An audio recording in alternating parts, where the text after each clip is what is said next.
বিদ্রোহী কবির জন্মশতবার্ষিকীতে আমাদের শ্রদ্ধার্ঘ্য।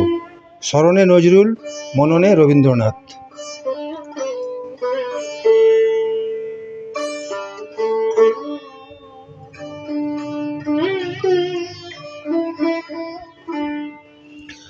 নজরুল ইসলাম নাম শুনেছিলাম, ওনার লেখা কবিতাও পড়েছিলাম, গানও শুনেছিলাম। তাকে দেখিনি কখনো চোখে। শুনেছি প্রায় 50 বছর আগে তিনি চলে গেছেন পরলোকে। হঠাৎ সেদিন দেখা হলো আবাসনের মেন গেটে। জানাশোনা নেই, আমি যাচ্ছিলাম কেটে। উনি বললেন, এই যে শোনো, খুব তো আবৃত্তি করেছিলে, বলো তো কটা পেয়ারা গেছিল কাঠবিড়ালির পেটে? আমি তো গেলাম পুরো ঘেঁটে। হকচকিয়ে বললাম, আগে আপনাকে দেখিনি তো এর আগে। উনি বললেন, তা হোক, আমি তোমাদেরই লোক। এরপরে যেন না হয় ভুল, আমি বিদ্রোহী কবি নজরুল।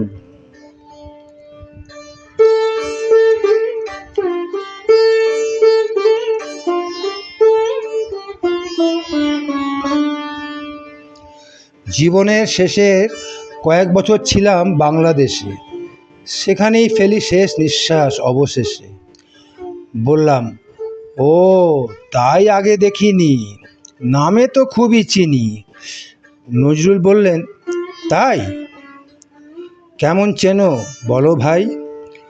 বললাম, বর্ধমানের আসানসোলে চুরুলিয়া গ্রামে জন্ম নিলেন এক মহামানব 1899 24শে মে। বাবরি চুলের সেই ছেলেটি লিখত দারুণ বেশ। শিশু কিশোর সবার প্রাণে আনন্দের আবেশ।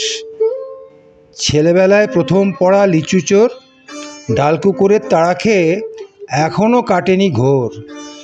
ছোটবেলার দুখুমিয়া বিদ্রোহী এক কবি। কবিতায় তাঁর সত্য ন্যায়ের জলজলে এক ছবি।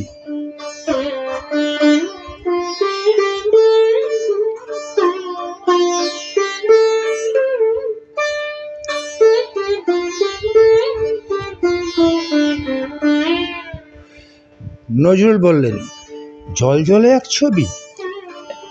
তুমি কি কবিতা লেখো কবি? বললাম, কবিতা লিখিনি কখনো, তবে পড়তে ভালো লাগে, অবশ্য যদি হয় কাজী নজরুল ইসলাম। নজরুল বললেন, নে থাম, শিখেছিস ওই একটাই নাম, কাজী নজরুল ইসলাম। রবি ঠাকুরের নাম শুনিসনি? আমার দুটো কবিতা পড়ে হই হই রব পেয়েছে তোদের রোগ সব। বললাম, রবি ঠাকুর ছাড়া হয় কি কবিতা? ওনার লেখা কবিতা পড়েছি প্রায় সবই তা। নজরুল বললেন, তবে আমার কথাটি মনে রবে, কভু যেন না হয় ভুল, রবি ঠাকুর পড়বে আর পড়বে নজরুল। বললাম, ভুল হবে না বিলকুল, আমাদের হৃদয়ে রবীন্দ্রনাথ, চেতনায় নজরুল।